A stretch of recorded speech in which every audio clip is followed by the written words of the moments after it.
जे वाटतंय की मला हे करायचंय त्याला जरूर न्याय द्या. मार्ग निघतील, मार्ग काढा. आणि महिला करू शकत नाही अशी कुठलीही गोष्ट नाही आहे. अष्टावधानी असते, ती एका वेळी 8-8 गोष्टी करू शकते. सो ह्यात क्वेश्चनच नाही की जमेल की नाही.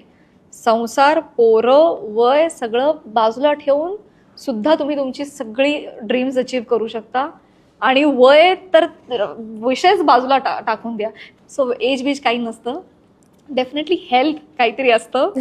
ते मात्र तुम्ही व्यवस्थित इंटॅक्ट ठेवलं तर 50शीला पण नवीन काहीतरी तुम्ही सुरू करू शकता आणि करायलाच पाहिजे. तुम्हाला आतून उर्मी येते तर ते केलंच पाहिजे. इनफॅक्ट सगळ्या महिलांनी फायनान्शियली इंडिपेंडंट असलं पाहिजे या मताची मी आहे. कारण ती गोष्ट असल्यानंतर तुम्हाला आपसुक घरामध्ये एक रिस्पेक्ट मिळतो, आपसुक तुम्हाला एक से येतो, तुम्ही कमी डिपेंडेबल असता, तुमच्याच जीवाला ते बरं वाटतं.